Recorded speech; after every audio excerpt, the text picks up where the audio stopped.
You ready? Yeah, let's do it. Game time. Let's do it. You know, I chose the wrong industry to get into for having a fear of public speaking, but we're here. Welcome everybody, thank you for coming. My name is Corey Gums. If I haven't spoken to you yet, I'm still trying to get used to that, but thank you guys for being here and supporting the Black Podcasters Association. This is our 4th year of doing our summer social. And I'm really happy to see all the familiar faces and all the new faces. It's been a journey getting to this point. I want to say thank you to Dominic for being here, for being our 4th keynote speaker. We've had some great keynote speakers in the past, and I hope to continue this tradition every year. So just so you know, the Black Podcast Association is an online community dedicated to Black podcasters and professionals in the industry.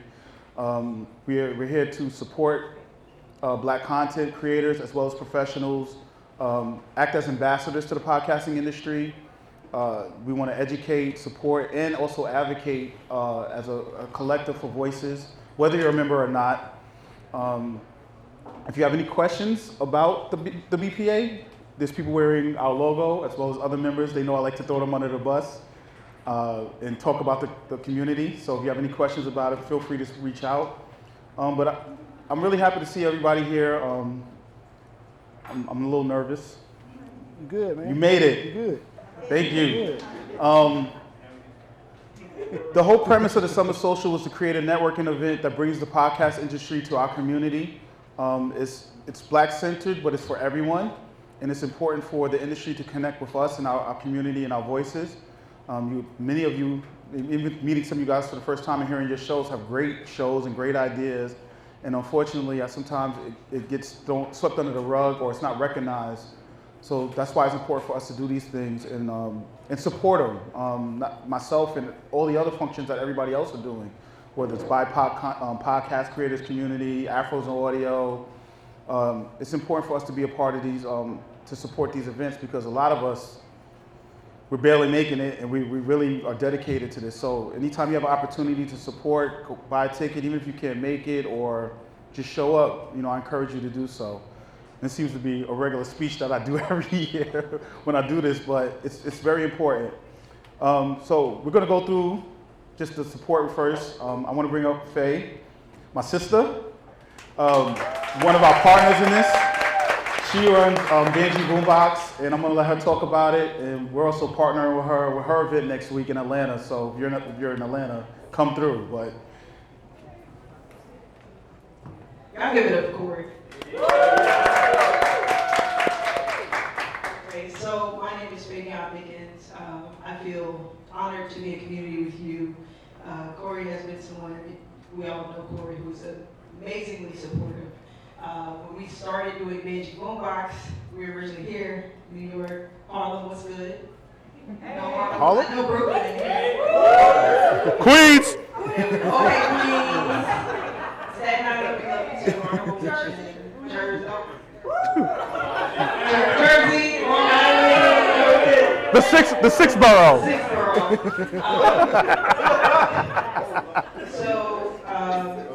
We did our first iteration at Governor's Island. We did the Sultan Room. We did Star Bar. This man showed up for everything. So I'm truly appreciative to be in community with you. As Corey mentioned, my name is Webby Award. I'm one of the co-founders of Ambie Boombox. We are a QT BIPOC organization that centers the voices of women, gender expansive, and queer individuals. And we do that at the intersection of all things audio. So I started out as a music podcast strategist. I've been in this space since about 2017. I used to work for a company called Active, which was right at One World Trade. The A train from 125th to World Trade was my stop, my ride until the pandemic hit and life changed. So I recently moved to Atlanta, and this is our first iteration in Atlanta. We're doing an effort to include more podcasting information, because as a creator by night, but a digital marketing strategist by day, it felt right to be able to share resources with folks that had questions. If I'm an artist, how do I get my music licensed on a podcast?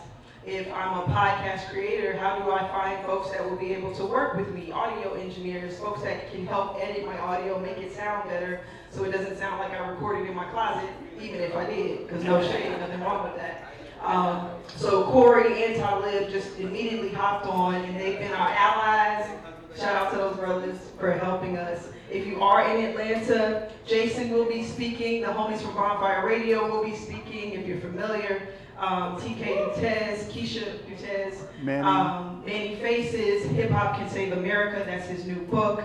Conscious will also be there, so it'll be a lovely music and podcast panel.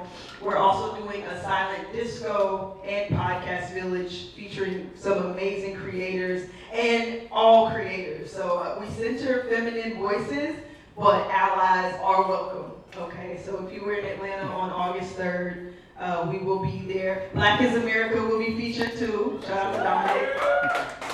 Be Well Sis, so on and so forth. And we'll have a special performance for my elder millennials by Sherry Dennis. Okay, finally, yes. So Sherry Dennis will be performing with us. Yes, I love you. So, and also if anyone ever has any questions about podcast marketing, I would love to just hop on a call with you. I'm someone who feels like you plant seeds and you invest in your community and it will come back when it's time. So don't worry about, I don't have a budget. I'm gonna come and give it to you for free, because I've said in the meetings with iHeart, I've said in the meetings with Amazon, with Wondery, and I've oftentimes been the only one in the room. And I'm a sister, well, if I walk through that door, I'm kicking it off the hinges, because more of us are coming through, all right? So each one teach one. Yeah, we're gonna build our community together. You're in touch with Corey, you're in touch with me. All right, Ellis for love. Thank you. We have some people who supported this that are not here, so I'm gonna mention them, but I wanna bring up Ann from Tink Media. Oh yeah, if I gotta do it, you gotta do it. Tink Media, Lauren and her team have been big supporters of what we've been doing from very early in our journey. So, of course, they're doing their podcasts. It's like an audit, right, or something? I don't know. You know what? This is when I give the mic to her.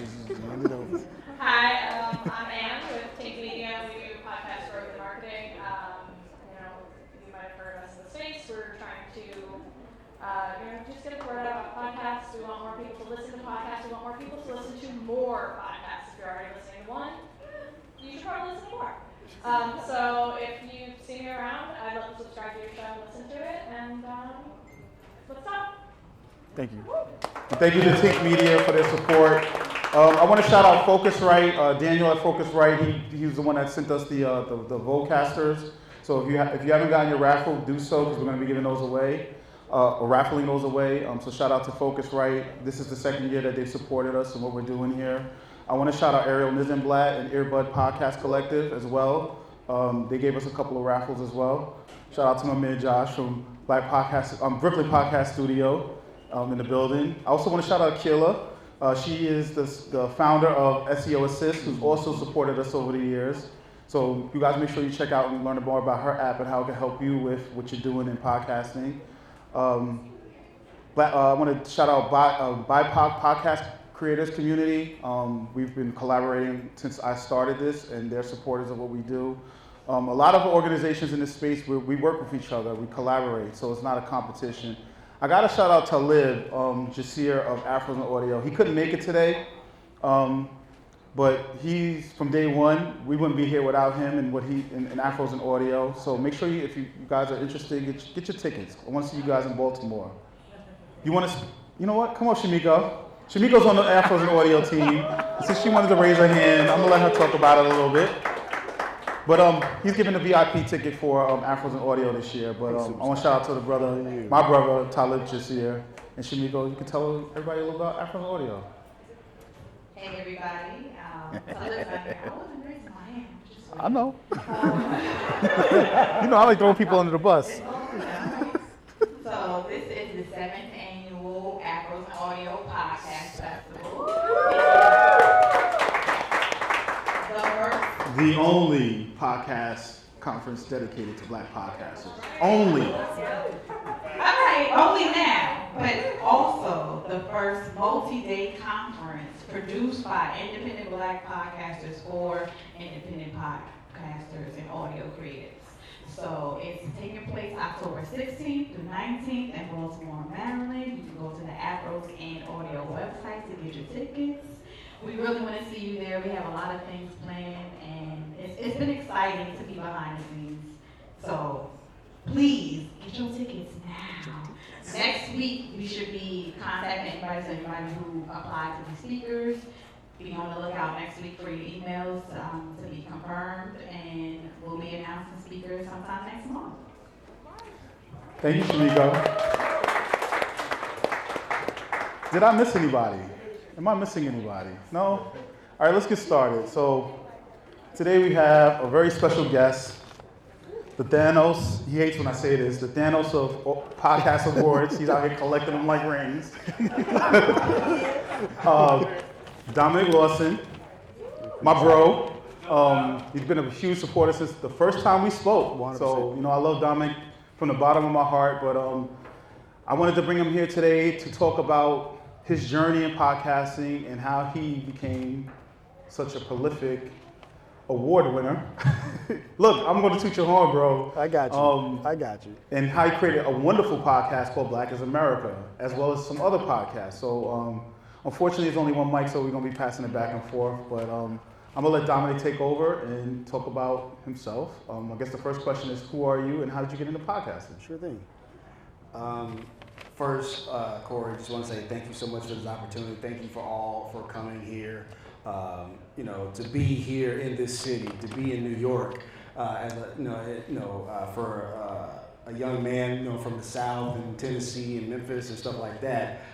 This means something to me a little bit. So I really am honored to be here. But name's Dominic Lawson. I've been podcasting since 2016. My first show was The Start of Life, was a business show that I did, was interviewing people, stuff like that. It's funny because people don't know that show. They know Black is America, they know Rewritten Now, but they don't even, there's like 300 episodes of The Start of Life just sitting there that nobody has a clue about. But started there, and what things really turned is when I landed the co-founder of Netflix on the show.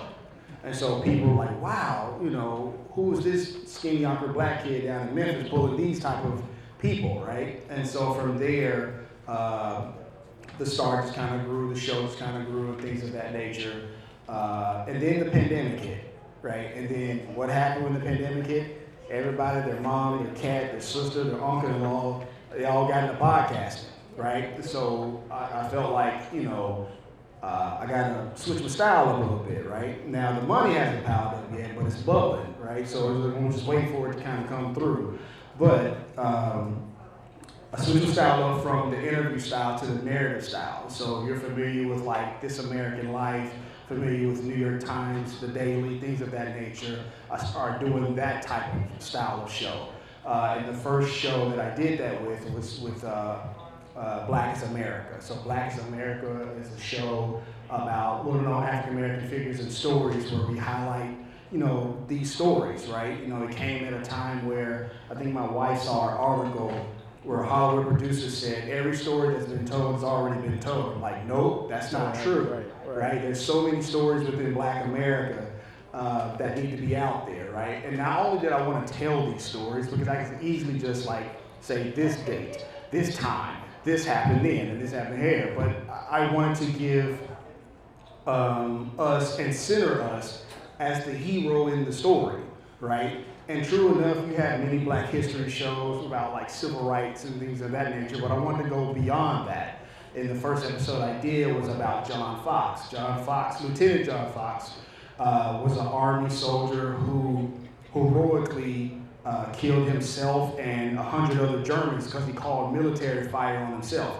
He was surrounded by Germans. He's like, I'm not getting out of this. So he literally called artillery fire on himself to save not only the people who were escaping, but also for them to recapture that Italian city that they were trying to defend.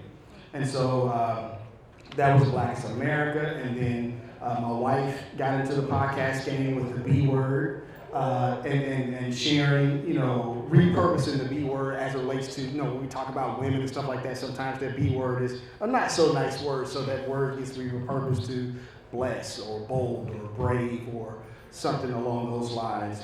And it's been really exciting to work with her on that. Getting ready to do a second season here in September around her birthday, so I'm really excited about that. And then there's the current show that we're doing now, Mental Health Rewritten. I spent some time working for a behavioral health company, doing their shows, and so I transitioned from there and started doing my own. So Mental Health Rewritten is a show where we highlight mental health, challenges and things of that nature. We do a 3 separate track kind of loop, where this first season we focus on sex, suicide, and cultural identity. And that show is doing really well, thanks in help to a large part to Tink Media. I want to say thank you for that. And it's charted as high as 6 on the Apple charts in mental health category, and 12 in health and wellness. I feel like it might have hit that #1 spot if I would have checked it early enough, but it is what it is. But that's been the journey. Have been blessed to win over 30 different podcast awards, from Webby's to Signals to Black Podcast Awards to Communicators to W3 to Tellies and all the things. So that's kind of the story in a nutshell, I guess. So, you like blew up all my questions. I'm sorry. My bad, brother. No, that's all right. I want to ask you, like, the transition from going to, it was an interview-based podcast, to a narrative. How did that work? Because, like, you don't just do it and just make a successful podcast like you have. It's interesting.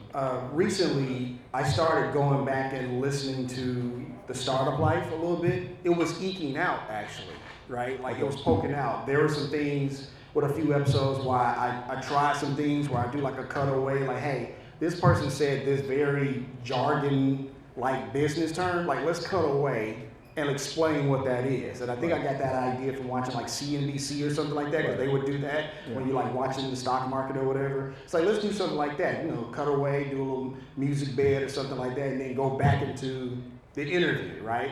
And then I think I listened to another podcast. I was like, you know what, let me just do a whole episode. It doesn't have to be like very long, maybe 3 minutes, 4 minutes, 5 minutes.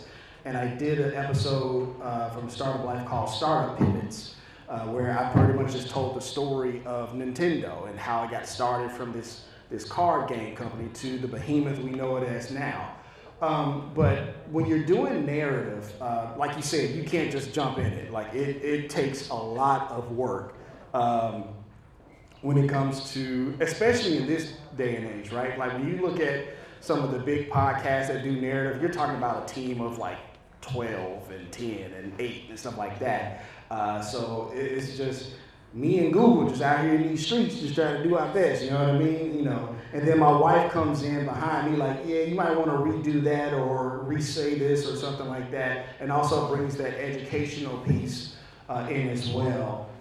Because Al's Education Company, which everything is housed under, is an educational company. So everything we do is surrounded around education, from the Startup Life to business to Black is America to Mental Health Rewritten, which is why we use the DSM-5 when we talk about mental health challenges, and the ICD-11 as well. So everything we do is surrounded around education. But from the research to the writing of the script to the sound design, all of those things above, like that's some serious work.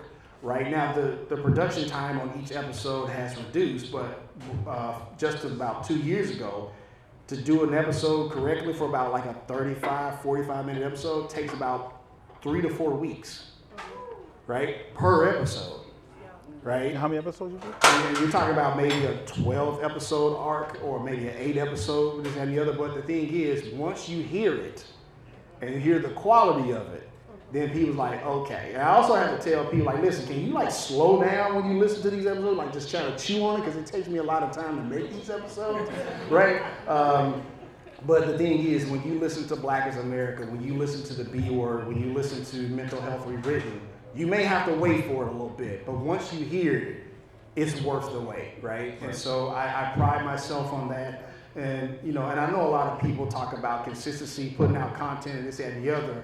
Well, I'm consistent about quality content, not just about putting out content. Right. And so that's something that's super important to me, and that's something that's been a differentiating factor when it comes to not just other types of deals as far as like writing on this project or sound designing on this project, but also when it comes to award season and the judges saying, okay, this is a little different, right? Because one of the things, I'll say this and land my plane, one of the things I pride myself on in podcasting is either sharing something or telling something that people haven't heard of before, or presenting it in a way that's different, right? Like here, you know, maybe I'll tell the story of the Empire State Building or something like that, and maybe you've heard like it was built here and it was designed here and it opened here. But what if I told you the story of one of the people like on the high scaffolding and from their point of view and how they were feeling and what they took to whatever. So now that's a different POV that we can present that story from, right? Or maybe the March on Washington. I could tell it from the standpoint of a narrator and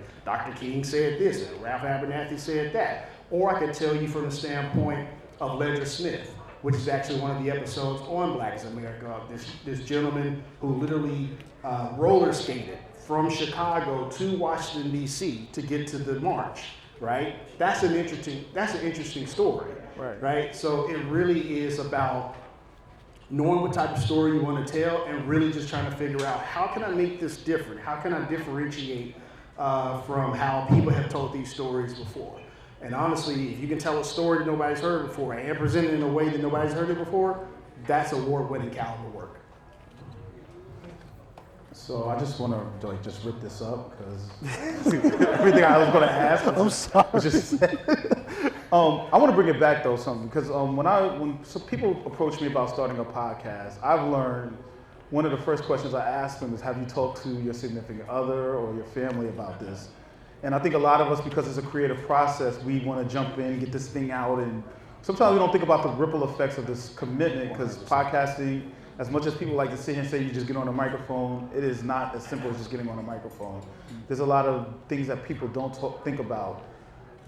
How has it been between you and your wife? What role does she play in helping you when you decided to switch from your first podcast to Black is America?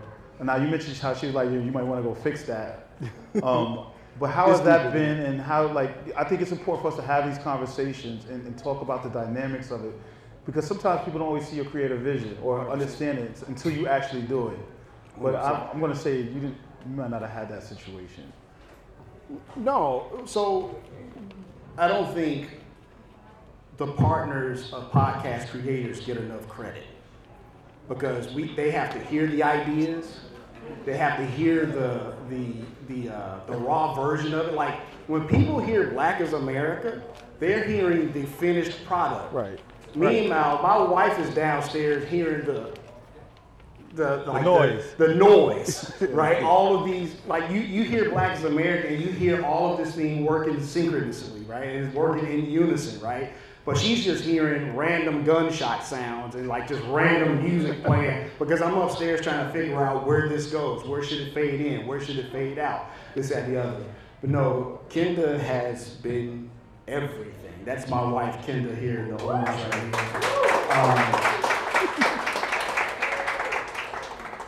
From the word go, she bought the first podcast mic. When I got sick, she stepped in and did a few episodes for me. I'll tell you a quick story. When I reached out to the co-founder of Netflix, I reached out to him directly, right? And just a word up, even though somebody doesn't have a whole bunch of followers, don't mean they're not important. Because when I reached out to the co-founder of Netflix, he had like 2,500 followers. And I was like, who is this dude? And I was like, oh, why doesn't he have more? So I reached out to him, DM. He was like, cool, let's do it. Not a problem. But he had gatekeepers. Right. And the gatekeeper's like, well, hold on, brother. What you talking about? What's the following, this, that, and the other? And I was like, told him it ain't quite there yet. Like, all right, cool. Let us know when you get there and hit us back up. Not a problem. So I was thinking about how can I instantly increase the following for the show? Traditionally, radio. So started looking at radio stations. I think I reached out to 400 radio stations across the country. And then there was a local one in Memphis that you had to pay to play. You had to pay for the airtime, right?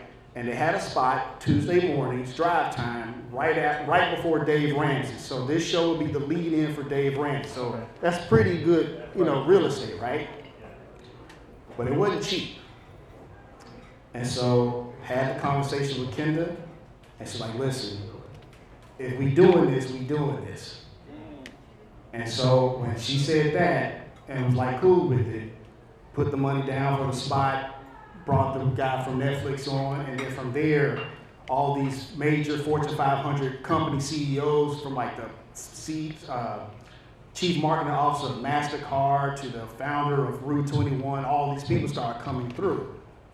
But had we not made that bet and had my wife not believed in me in that moment, I'm probably not, there is no 33 podcasting awards. There is no, check from like making, podcasts. There's no Webbies. There's no none of that. There's no sponsorships. There's none of that. And so I don't think we give partners of podcast producers enough credit for how much they have to support us and be there for us in that regard. And it's not even just that though, because my wife's an education consultant, right? And so some of the anecdotes from when she teaches like social studies and history and stuff like that is deeply embedded not only in Black as America, but also in the mental health rewritten, right? From the anecdotes of like technology, from anecdotes to literary pieces, from anecdotes to, just cultural perspectives, if you will. So don't none of this shit happen without her. It's just that simple. Thank you for that. I'm going to segue. I'm just going to not go against. That's fine, man. Let's do it. Because that's basically community, right? Yeah. And as we've learned, that community is a very big, important part of the podcasting industry. You have the Umar Collective, and shout out to some of the members here. Mm-hmm. Big tie in the back. How important has that been in your journey and what you've been working on, and also the BPA? Because I know when you joined, you've been supportive and just gung ho from day one. 100%. Well, I'll start with the BPA because, and I don't have to tell you this, in podcasting there's a lot of silos. There's a lot of gurus. There's a lot of people who say they can, we can get you, X amount of downloads and X amount of followers and this and the other. And so there's a lot to filter through that mess, if you will. But when I saw you, Corey, in the BPA, it was different. Like there was tangible advice, there was tangible events, there was tangible programming. It wasn't just a Facebook group. There was something here. It was like events like these. It was partnering with Afros and Audio. It was partnering with Black Podcast Awards. It was all of these things. So it's like, this is different. And this is where I want to be. And I'm trying to take this craft seriously. And so that's where I need to be. And so, matter of fact, I think our very first phone call, I was getting ready to launch Black as America. And I think we stayed on the phone for like 2 hours, just talking podcasting, just talking about all types of stuff. You know what I mean?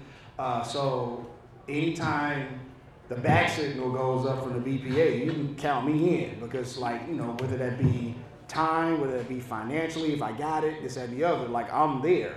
And so I would encourage everybody in this room, if you're not, to be part of the Black Podcast Association because of the resources, the tools, and the network that they're attached to. And as far as the UMA Collective group is a fairly new thing. It's me, Craig Digger, Ty there in the back, S Squared, and Al P. And basically, it's just a collaborative effort from people who come from different backgrounds. You got Al Pete, who's a DJ and a podcaster, Craig, who's Same thing. Same thing, he's a DJ podcaster. My guy, S Squared, keeps us all together and stuff like that. And he's like the big picture person, right? And then there's just me and Ty at the bottom of the totem pole just trying to get in where we fit in, you know what I mean? And so, am I lying, Ty? No, you're not. Exactly, see what I'm saying? So we're just trying to get in where we fit in. But it speaks to the importance of community and why community is important, because we can be in our studios by ourselves, we can be in these silos, but it's good to have some people not only to hold you accountable, but also to say, hey, tweak this a little bit, or think about this, or have you ever thought about presenting it at this? Hey, I know this person at this library, or I know this person at this thing, they're looking for this. How can we collaboratively put something together in order to work together, right? I always equate it to how, I'm from the South, so this is my example, how in the early 2000s, everybody in the hip hop game was featured on somebody else. T.I. was over here with Outkast, and Outkast was over with Dungeon Fam, and Dungeon Fam was over here with whoever, right? And so that's kind of how I see the Uma Collective Group. But all of that to say, community is super important. Community has your back.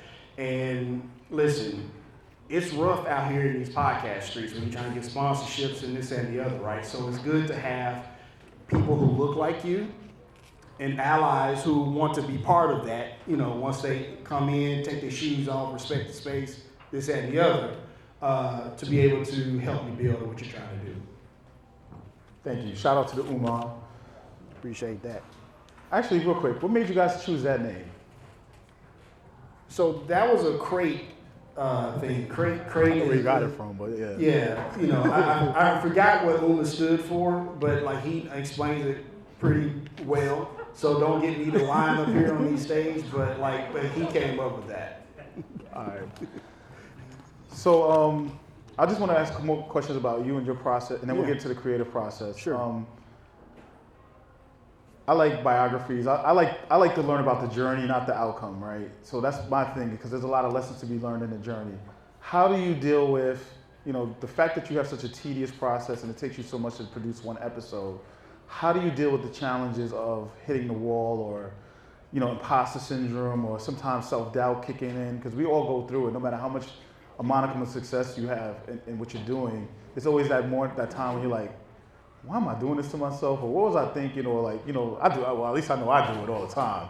I'm doing it right now. But but how do you deal with that process in regards to what you're doing? Somebody's looking for that voice. Somebody's waiting for you to share whatever information you have. Recently, I was working on another podcast for the behavioral health company I was working for. And one of the episodes I did for them was about sex addiction. And so did the episode, didn't think much of it, just, it's a job. You do the job, you get paid for it, you go home, right?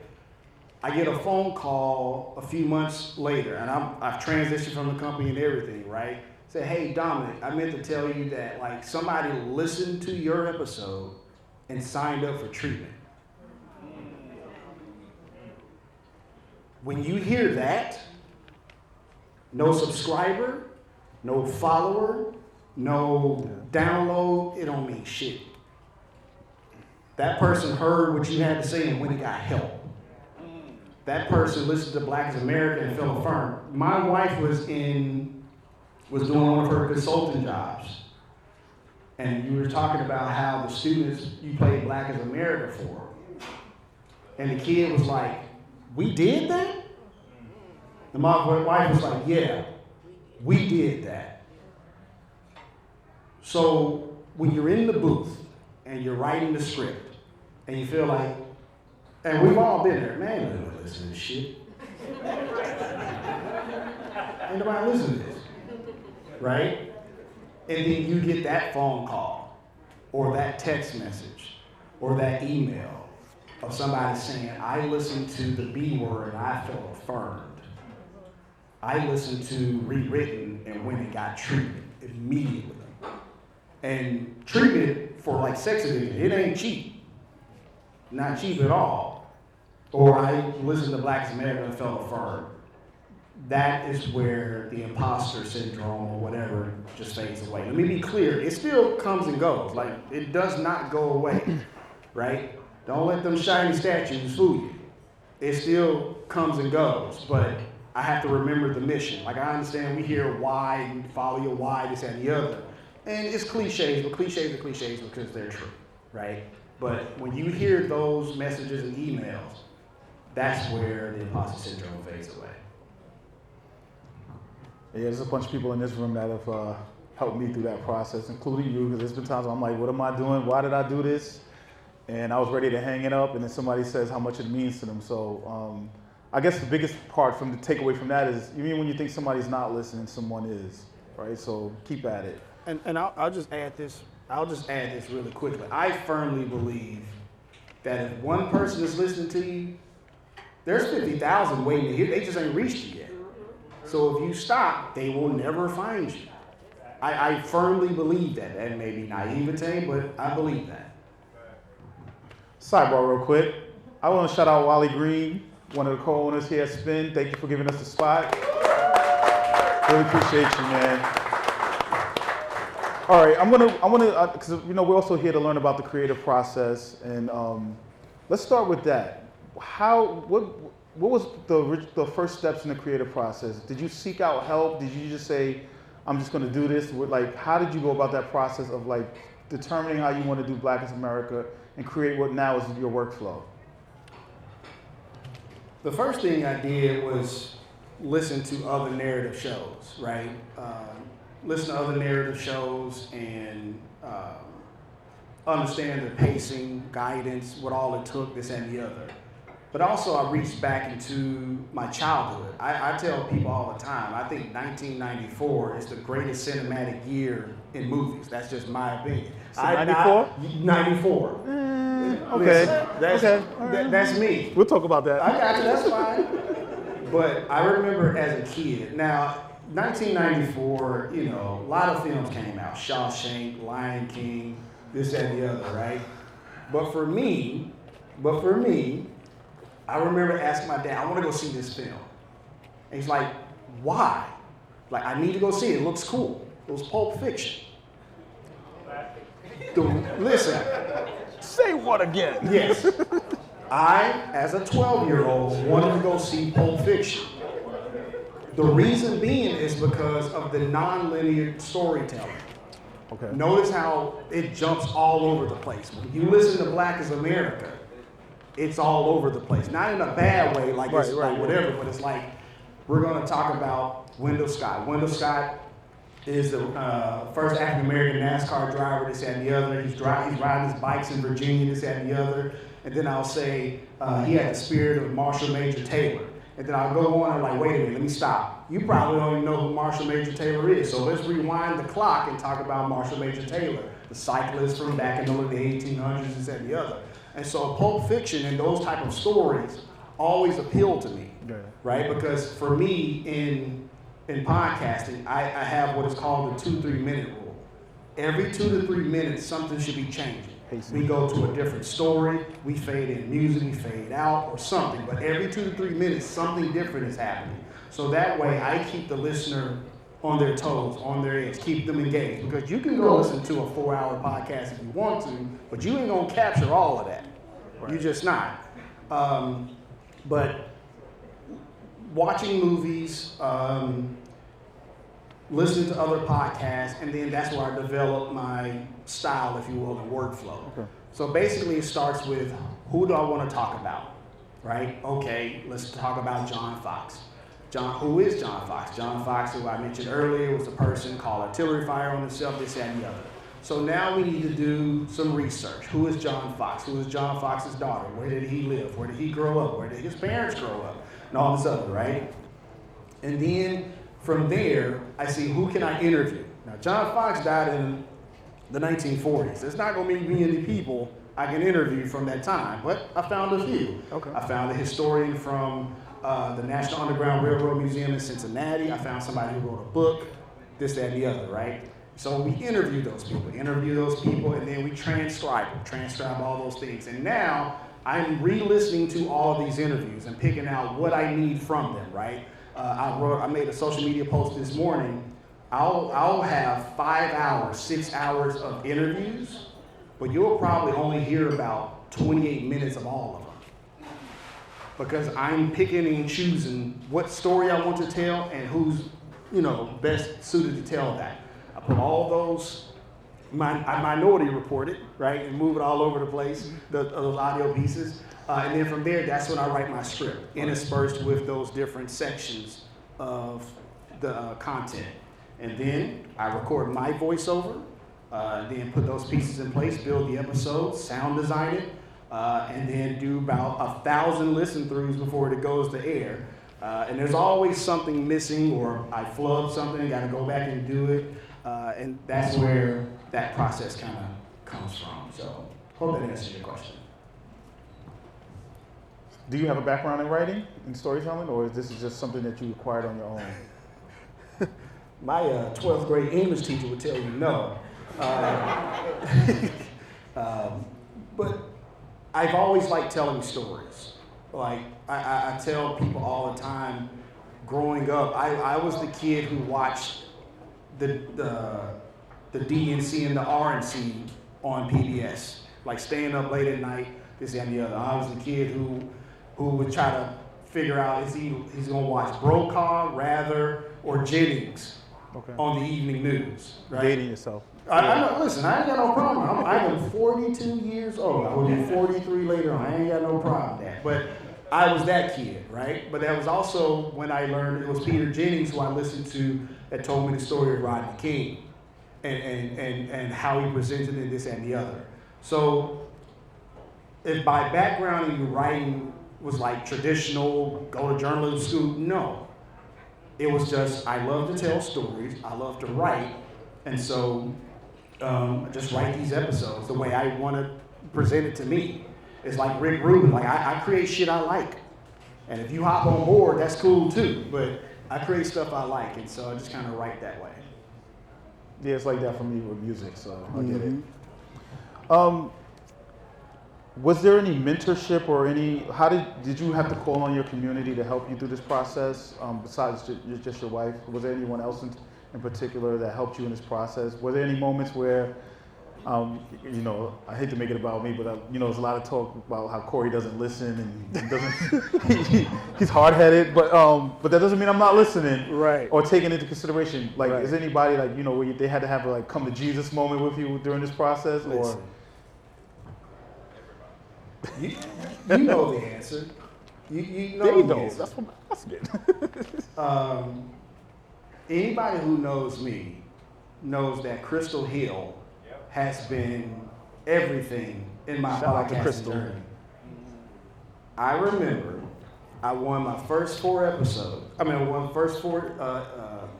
awards for Blackest America. And I was like, hey, Crystal, are you taking on any, mentees, this, that, and the other? It's like, all right, cool. Had a Zoom meeting, this, that, and the other. They're like, yeah, I've done this, I've done that. Like, oh, that's cute. I mean, it's no Webby, but it's cute, though. It's not an Ambie, but that's cute, right? Oh, communicators. It's a start. Right? Yeah. But Crystal knew from day one how to push me. Like, she knew what button to push. She sent me a text message before we started talking just now. Right? And she's always sending out little lessons and messages. And listen, I don't listen either. She tell me I don't listen either. Yeah. So, it's fine. It's cool. But Crystal Hill, BPA legend, by the way, who, awarded just this past year, has been super important as far as like crafting my podcast journey and making sure that I don't lose sight of what the goal is. Right, and also when those moments of discouraging things happen, she's always there. Like, listen, we're gonna take this in, we're gonna learn from it, we're gonna move forward. But there's others. There's like I said, there's Crystal. There's Twyla Dane as well. Twyla, yes. Right. Yeah. There's many people who have helped, really foster, as far as the podcasting goes, foster how I do this work, how I can get better at this work. Listen, Crystal was just texting me the other day. Like, that episode the other day was a little long, right? Let's get that down. So again, you need somebody in your corner who's always like, your shit stinks, right? Like, you know this, right? So that is Crystal Hill in a nutshell. But what I will say is always carrot and stick with Crystal. Like, she will give you the stick. But when it's time to pump you up, she will pump you up, and she will be there for you. So Crystal Hill is Crystal. So that's all I got to say about that. You heard that, Crystal? She always reminds me my shit stinks. So I'm used to it. She had a message to give to you, by the way. Okay. I won't repeat it here, but just let remind me. I'll I tell you. probably already know what it is, but all right. Like I said, you blew up a lot of my I'm questions sorry. already, so. I'm sorry. And I'm not a podcaster, y'all. I do the back stuff, so. What do you see for Black podcasters and our voices in this space? Where do you see us going in the future? Because right now it seems like the podcast industry is kind of all over the place. We keep going through these resets, these moments of panic. And I remember when I started the community, and I remember the original language was, and if you were there in the early days, you remember I used to talk like this. First, I was completely isolationist. Like, nah, you're just gonna keep it all black, right? But one of the things, me having a music background and just loving history and stuff, I always looked at it like we're in the beginning of a new industry. As always, our voices help to build it up. I'm gonna go with the hip hop because I was there for all of that. I was a part of it. And I remember when hip hop wasn't supposed to make it this far, right? And it was a fad and it was all this stuff. And I remember being there when the music industry was dying and hip hop basically kept it afloat. And I took that experience and looked at what podcasting was. I was like, okay, when the money starts drying up, and because they gatekeep a lot, they're gonna look towards people of color because we always find a way to make money and to do things differently. When they turn their eyes on us, how will we be prepared for when they try to invite us to the table? Me personally, I was like, we need to have our own table and we're inviting you to the table. But that's my philosophy. But how do you see, like, with everything going on in podcasting and from where you're at right now, how do you see it developing in the future? And I don't mean to put you on the spot, but I'm going to ask you this. It's all good. I think first and foremost, I think it's important to continue to tell our stories because we know there is a concerted effort to stamp them out. We know there is an effort. Concerted. Right. We know there is an effort to silence them, right? I did an episode about Dory Miller and his aircraft carrier being named after him. I get the feeling that may not stay. Oh, it's not. Right. So, it ain't on the radar yet, but once it comes on the radar, whatever. But it's important for us to tell our stories, but it's also important to remind them of how talented we are in the sense that we can tell other stories too. Right. Yes, I may be a Black person from the South who tells Black history stories, but I can also tell the story of a high school Alaskan football team that I have no connection to because I can tell multiple types of stories. So I think that's important as well. I think it's important for all of us to understand the podcasting industry and understand that as independent podcasters, we have to be both talent and CEO. We have to wear both of those hats because if not, then even if we do have our own table, we're not going to understand what's happening anyway. And right. We just want to be talented all the time. Right.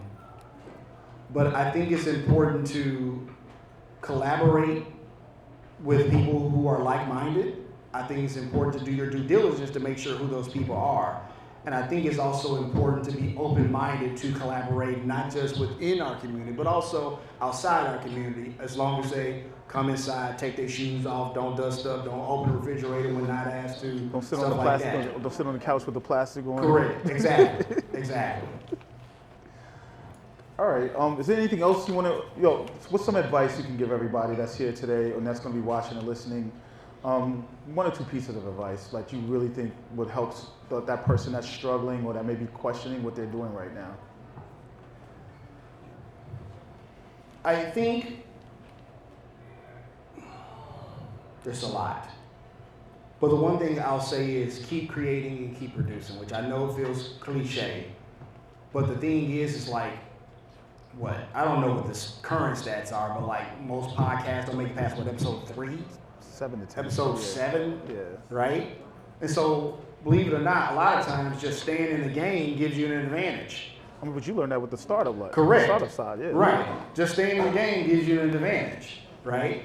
But also at the same time, do not be afraid to try new things. Because again, had I not switched from interview to narrative, my trajectory will look a lot different than it does now, right? You know, to be able to have a cup of coffee with iHeart, to be able to have a cup of coffee with a Revolt, to have a cup of coffee with all these networks. And also, again, goes back to what I was saying earlier about knowing the podcast business side. Just because somebody offers you a deal don't mean you gotta take it. Because I seen some of those podcast deals like, nah. What kind of 360 you on? Like, no, I'm not doing that. Because they tried it. They really did. And no disrespect to them. I'm like, they're business people. They're gonna do what they're gonna do. But I feel so strongly about the B word, rewritten, and Black is America that you're not just gonna sell me on a name. You gotta come with some real cheese to the table. Right. So, but understanding that, you know, you can't just be talent, you have to be the CEO as well. All right, my last question. What is the future for Black as America? Oh, you thought you was going to skate by that one, right? So, believe it or not, the intention, I see, executive producer over here wants to know too. Pressure. There was a point in time where I was getting ready to end Black as America, but seeing as that everything is going on in this country, I can't. I simply cannot. So, That's what I wanted to hear. Okay, I can't because there are too many people trying to feel like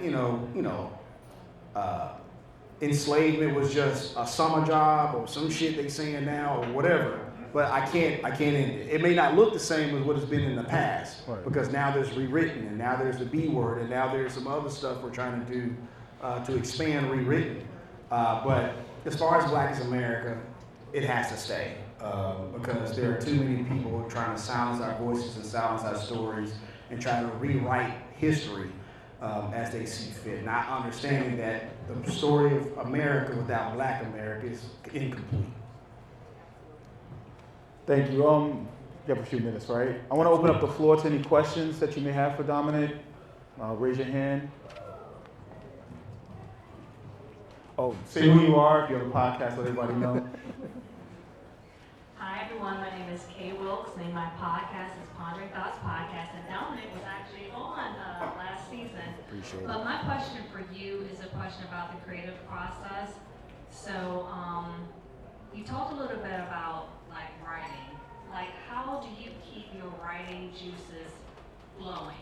I was just talking to Kayla right here and I was telling her like as a podcaster, because I do an interview style, a lot of times I find that maybe I'm depending on AI a little bit too much and I like to write. So how do you keep how do you keep the juices flowing? So like, do you like journal? Do you study other writers? Because all the research that you do, that's nothing you can just pop into AI and generate out. I mean, it requires a skill and level of talent. So what do you do to kind of keep those juices flowing?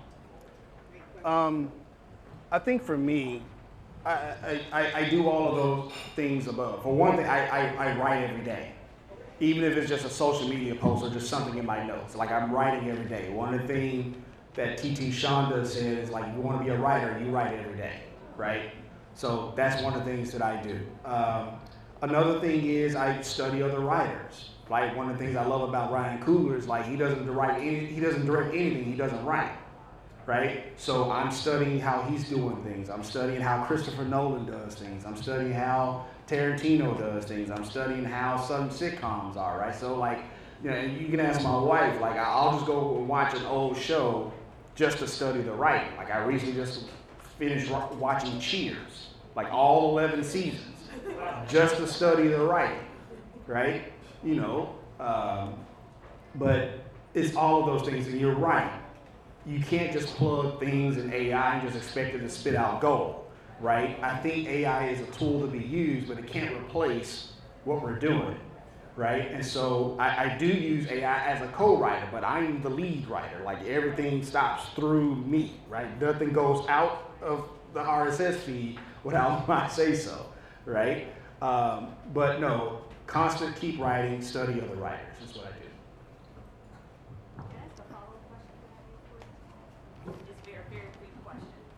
So when you say you study them, what does that look like? When you say you study them, I'm studying nuance. I'm studying when they, bring the conclusion in. I'm studying how they set up, the things for the conclusion, if you will, because that's one of the things I love about Everybody Loves Raymond, right? Like, it's like all this stuff comes to a head at the end of the episode, but you're like looking at these small nuances. Same thing with Modern Family.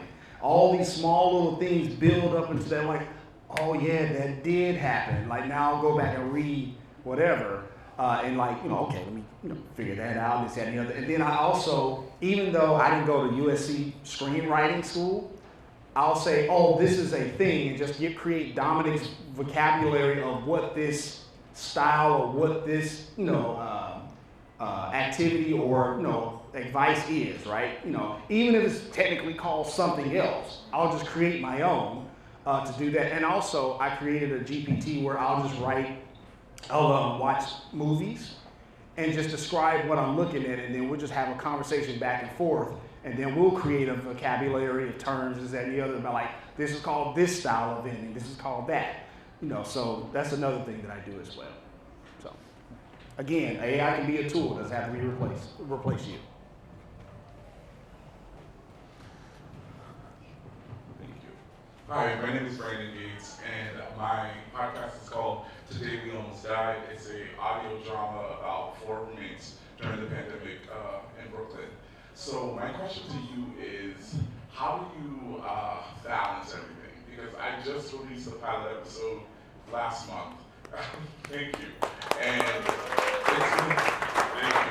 it's been so stressful because I wrote the script, I casted everybody, I directed everybody in the studio. Like, I was on top of the editor. I'm in charge of all the promotion. I'm trying to apply for all the awards, apply for grants, trying to fundraise, and I'm excited about it, I'm happy about it, it's getting a lot of good feedback, but I am so fucking overwhelmed. I just don't know where to turn, because I'm a one-man band, so how do you balance it all? Got you. One advice I'll give to you, you know Yanni? Yes, Yeah. I'm gonna talk to her Okay. Make sure you hook up with her for sure. But because those audio dramas, man, bless you. Because I stick to my lane of nonfiction narrative. So those audio dramas, are definitely a lift. For me personally, I just do a little bit of that high every day. Like, how do you eat a big pizza one slice at a time? So it's like, I don't try to look at the grand scope of what I have to do. Like, today I know I need to listen to audio. The next day I know I need to point out the piece of audio I need.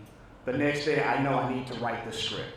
The next day I know to do a table read and then record it, right? And then the next day I'm editing this and the other. So for me personally, just again, cliche, one day at a time. Like, spread all that stuff out. So like, maybe this day is focused on marketing, and maybe this day is focused on whatever. And maybe you can automate some of that stuff. Or maybe you can hire somebody to do some of that stuff as well, because it is very important for us to sometimes delegate that stuff out, because, listen, it's your baby. I totally get it, right? Ain't nobody gonna do it better than me. But also, we can explain what those processes are to somebody else to make sure they are on board, so that way, when you're sick, they can kind of pick up the process and this and that. So I hope that helps. Okay.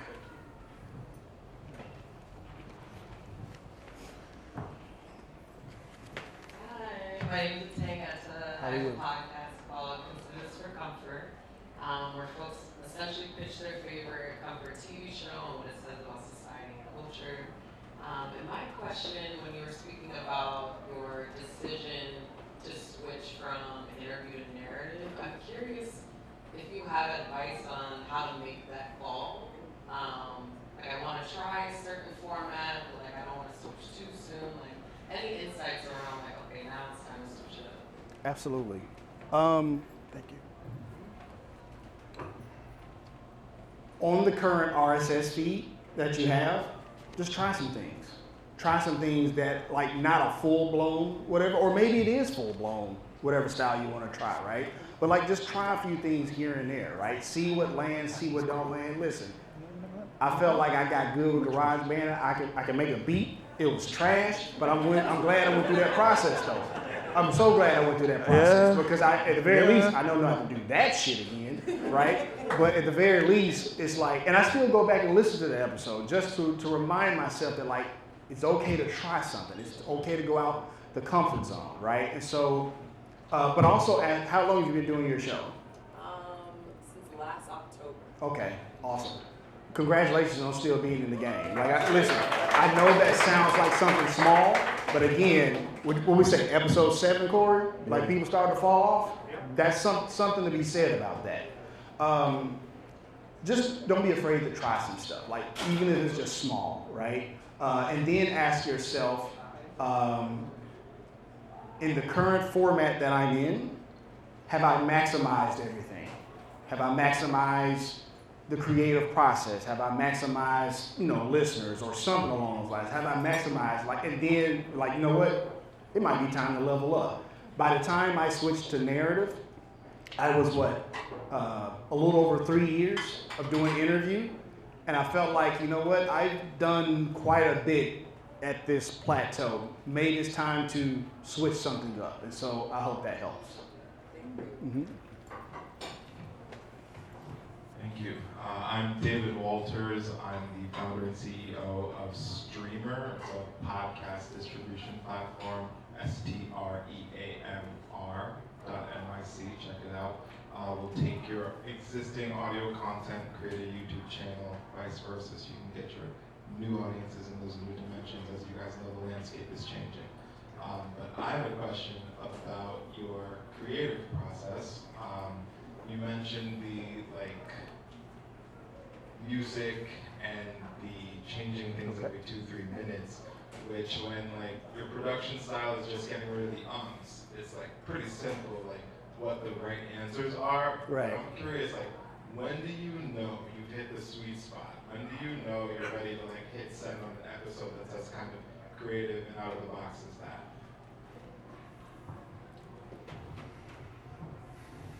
The latest episode of Blackest America is Wilma, Florence, and Sha'Carri, American Women of Speed. And so one of the things I wanted to do was I want to be on my Christopher Nolan a little bit, right? And really have this fast-paced, ongoing, switching all the way to different, races and eras or whatever, and stuff like that. And so I wanted to tell this story of how strong and resilient and graceful and beautiful Black women were. So it started there, right? And I felt like track was able to allow me to do that, right? And honestly, I think I was frustrated with people how they came at Sha'Carri when she was going through her adversity. And so honestly, a part of that is a little bit of pettiness and just wanting to get back at those folks, right? But also bringing in that hey, in this track and field game, Black women have been holding down Team USA from medal count to accolades and all of the things. And I wanted to highlight that. But I didn't want to just tell Sha'Carri's story because telling Sha'Carri's story just means it's just focused on her. We're no, they've been doing this. And so that's when we bring in Wilma and Florence and stuff like that. So we started off telling the story of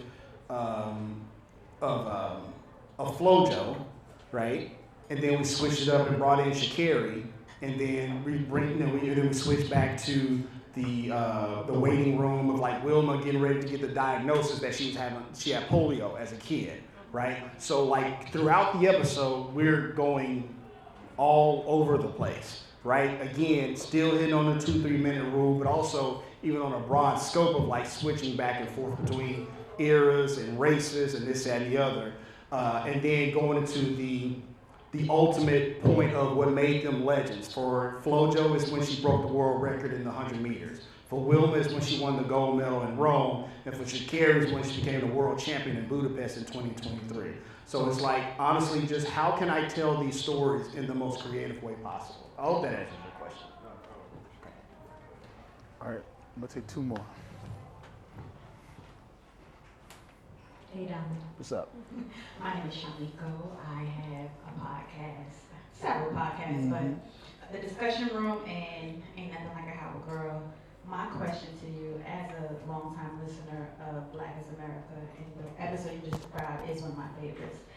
How far out do you plan your seasons? Because you mentioned earlier that sometimes you'll be like, wait a minute, do you even know who so-and-so is? And you like to do Easter eggs where you'll mention somebody and then maybe like 2 or 3 episodes later, you focus on that person.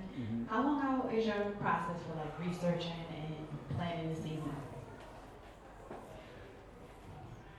It's funny because with every new show, that process has gotten longer. So with Black is America, I knew I had the idea in May of 2021, released a trailer in September of 2021, and then the first episode February of 2022, right? And sometimes during the research is when the Easter eggs pop up. And I was like, I'll be researching one person and then something else comes up. I'm like, wait a minute, I bet people don't know who that is. Let's bring that in, let's do something cool with that. With Rewritten, the process was longer. I started doing interviews for Rewritten a year before launch, right? Gathering the information, gathering the people to interview for and stuff like that. So honestly, the process has gotten longer with each show, but honestly, the quality has gotten better because there's that time to ideate, there's a time to figure things out. There's hours of rewritten content that will never make air because that was just me trying some stuff, right? But I think that goes to show that, like, even if you do an interview style show, there's a benefit to planning. There's a benefit to thinking about it in the long run. There's a benefit to thinking about it and having that forethought. So I think that's important to do that.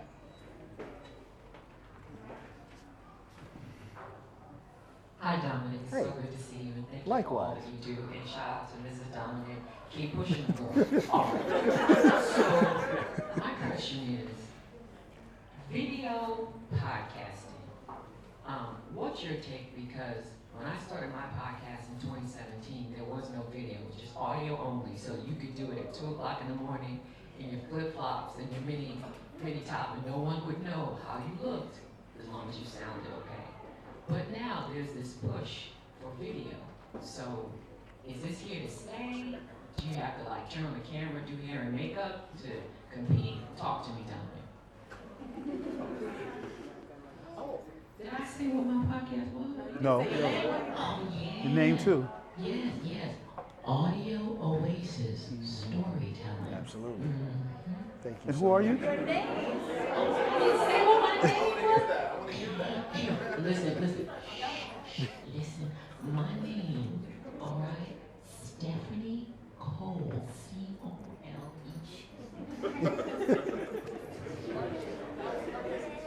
No, that is an excellent question because what we do know is that YouTube is one of the biggest, if not the biggest, podcast discovery tools when it comes to stuff like that. So video is a part of it. When I came up to New York in 2023, and this was for the Signal Awards, me and Ty was, doing our thing, acting like a fool, all the things, right? So Wandery's in the room, Audible's in the room, Radio, all the big players are in the room, right? And one of the things I learned from them is that, like, you don't need to have your full video up there, but you need to have a video element. So what that looks like is, for example, with Rewritten, all of our episodes, when I record with the clinicians and the advocates and the people with lived experiences, we record them on Riverside, right? And then we use a tool to chop everything up, and like you're familiar with Opus or Minvo or something like that. But the entire interview is not up on you. You will never see the entire interview. You will see those clips. And so what they just need is like a video element for social. That's it. YouTube Shorts, Reels, TikTok, this and the other. And I think that is a lower barrier to entry than feeling like you got to have your entire video out there, right? Because you're right, that's a heavy lift. You gotta get the haircut right, put your makeup on, do the hair and all the things, right? That's a heavy lift. But I think this approach is a lower barrier to entry to kind of help people out. So that is a strategy I've been using. And on top of that, some of the audio from those video clips are actually not even on the RSS feed, so they're actually exclusive to the social media feed, right? So now you're getting bonus content on the social media that you're not even getting on the RSS feed. So I hope that helps.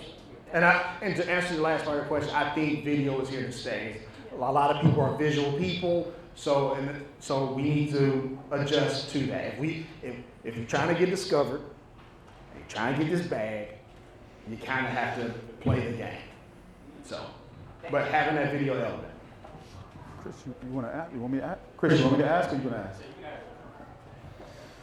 All right, this is from Chris Ward. How do you balance facts, emotion, and sound design so the story doesn't just inform but moves people? Leave it to a storyteller, Chris Ward Jr., to ask a question like that.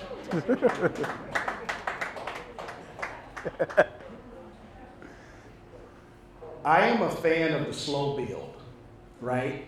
Tarantino. Of course, absolutely. I am a fan of the slow build. See, I told you I was influenced by 94. Take the story of John Fox. When we first hear the story, the first opening moments of John Fox in the episode, it's him, he's surrounded, Germans shoot him up, this, that, and the other, right? And I say something along the lines of, he's already know what he's about to sacrifice. And then the opening music comes on, this, that, and the other. Throughout that entire episode, you're learning about John Fox's family, his wife, his daughter, where he grew up, where about Ohio, all of the things. So by the time he actually calls artillery fire on himself, you're emotionally invested. There's even a part of me that's like, man, I hope he makes it. Man, I hope he makes it. I really hope he makes it. Even though I know he's not going to make it. I really hope he makes it. So I'm going to make you emotionally, you're going to learn all of these things. You're going to learn his, like I said, you're going to learn his name, his kid's name, these stories of him trudging through the snow, trying to get his wife to the emergency room when she was getting ready to give birth. You don't know all of these things. So by the time he gets to that moment, you probably got to grab a tissue because you're hoping that he makes it, even though he ultimately does not. So I'm using all of that stuff from and honestly, in that process, it takes me probably like 2-3 days to sound design. And most of that time is just listening to audio samples. Like, the violins, that's too much. That guitar, no, that doesn't quite hit. Oh, that piano. And the way it tails off at the end. Yeah, that's it. So a lot of times with new podcasters, they feel like, you can just put any kind of music there and it works. And it doesn't. Like the music and the sound design has to help tell the story. And also one of the things I learned as well is like you don't have to recreate the entire scene as far as sound design. You can use your words and be very descriptive, right? And so maybe what I lack in sound design, I'll make up for it in the script as far as being descriptive and stuff like that. So I hope that answers the question. All right, everybody, thank you. Thank you, Dominic. Appreciate this. Wonderful. I guess last thing is to tell everybody how they can connect with you, and then we'll move on. Let me just say, Corey, thank you so much for having me. Listen, anytime I have an excuse to come to New York, I'm coming through. But to be able to hold space and share space with you in this way, I'm truly honored, man. I really appreciate you. Again, you can find all 3 of the shows that we work on, Black is America, The B Word, and Mental Health Rewritten on any major podcast platforms, Apple Podcasts, Spotify, all the things. You can reach out to me personally on Instagram, The Real Dominic Lawson, or on LinkedIn, DOMINIC LAWSON. And if anybody, if I can be of service to anybody in any regard, please do not hesitate to reach out. So. All right, thank you. Dominic Lawson, everybody. Are you going to do the raffle or you going to do the, might as well get everything out the way, right? So I don't run the show. Everybody shout out Christine. She's been helping me today. I just do what I'm told. If you guys haven't had a chance to get raffle tickets for a very exciting raffle, we're giving away many exciting prizes, including but not limited to 3 one-year memberships to the Black Podcast Association. We have 2 Goldcaster, 2 studio podcasting kits that will be very helpful for any at-home podcaster. We have a 1-hour therapy session with Take Media and a whole bunch of other really exciting prizes. If you have not gotten raffle tickets, please come find me over by the DJ booth, and we'll do that in like 10 minutes. All right. All right? Thank you. Thank you. All right, everybody, thank you. And thank you all for being here and being so supportive. All right, DJ. How was that? Thank you. Huh?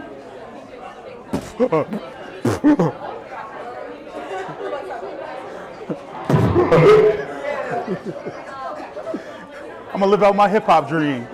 I will come see you in Atlanta next week. Good to see you, Keisha. Yeah, absolutely. I'm gonna. I know. What? I don't know what you were gonna go on. Okay, it was. It's gonna be a whole thing. It's gonna be a whole vibe. You stopped it?